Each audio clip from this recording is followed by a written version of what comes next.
لیکن نواز شریف صاحب کی جو طرز سیاست ہے وہ یعنی عوام کی فلاح ہے. اگر آپ دیکھیں تو انہوں نے وہاں پر گئے ہیں, کہتے ہیں یہ لوڈ شیڈنگ مجھے قبول نہیں ہے. وہ ایک دن گئے انہوں نے کہا جی میں پرائم منسٹر سے بات کروں گا, یہ لوڈ شیڈنگ ختم کی جائے. جو 15 گھنٹے 20 گھنٹے کی لوڈ شیڈنگ ہے. اچھا انہوں نے یہ بھی کہا وہاں پر جی کہ یہاں پر میٹرو چلائی جائے. اب اتنے وسائل تو نہیں ہے گلگت بلتستان کے, لیکن یہ وفاق ہی پے کرے گا نا.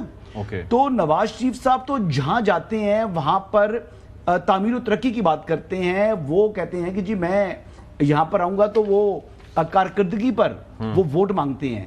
وہ کسی کو برا نہیں کہتے, وہ کہتے ہیں جی ہم آپ کے لیے یہ کریں گے, جو کہتے ہیں وہ کرتے ہیں. وفاق کیسے پورا کرے گا؟ وہ جیسے بھی کرے گا جی, یہ پھر اب ان کا مسئلہ ہے نا, لیکن وہ کر کے دکھا دیں گے. اب نواز شریف صاحب نے جو کہہ دیا, یہ پی ایس ڈی پی ہے نا, وفاق کا پی ایس ڈی پی ہوگا, اس میں سے لگا دیں گے. اچھا نواز شریف صاحب وفاق کے انڈر ہی ہے, وہ پروونس تو ہے نہیں. تو وہاں پر جو کچھ ہوگا, نواز شریف صاحب جو وعدے کرتے ہیں, یہ جگہیں ان کے مینیفیسٹو میں جو بات کرتے ہیں وہ کر کے دکھاتے ہیں. انہوں نے کہا میں موٹر وے بناؤں گا, بنائی. انہوں نے جو کچھ دعوے کیے اس پر عمل درآمد کیا. ہاں یعنی کٹا مرغی انڈے اس طرح کے کام نہیں کرتے. وہ ایک سالڈ جو ہے وہ دیتے ہیں, منصوبوں کا اعلان کرتے ہیں اور پھر وہ کر کے دکھاتے ہیں. اور یہ وقت نے ثابت کیا ہے. تو گلگت بلتستان کے اندر نئی یونیورسٹی کی تعمیر, وہاں پر نئی یونیورسٹی بھی آئے گی انشاءاللہ, اور وہاں پر جتنا بھی انہوں نے وعدے کیے ہیں وہ سب مکمل کیے جائیں گے. یہ اور آپ دیکھیے گا کہ حکومت بنتے ساتھ ہی پہلی سہمائی سے کام سٹارٹ ہو جائے گا.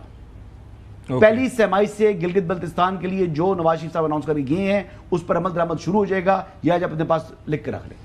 بات ویسے حضرت صحیح کر رہے ہیں, قائد جو بھی وعدہ کرتے ہیں پورا کرتے ہیں, لیکن قائد کے ساتھ جو وعدے ہوتے ہیں وہ پورے نہیں ہوتے.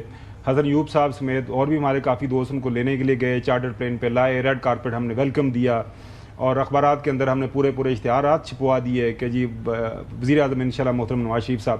اس کے بعد جب الیکشن ہوا تو الیکشن کے بعد پھر ہمارے قائد کو وزیر اعظم نہیں بنایا گیا, ان کے چھوٹے بھائی سن مینشن کر دیا کریں نا کہ واپس لائے اور سارا آئے. میں یہ 2024 کی بات کر رہا ہوں. اچھا میں تو 2007 بھی یاد ہے نا, آئے تھے اور پھر نہیں. پر خاور یہ لوگ کیوں نہیں مانتے تھوڑی گل؟ تو نہیں, وہی میں کہہ رہا ہوں کہ ان کے ساتھ جو شکوہ ہے محترم قائد کا وہ بالکل ٹھیک ہے کہ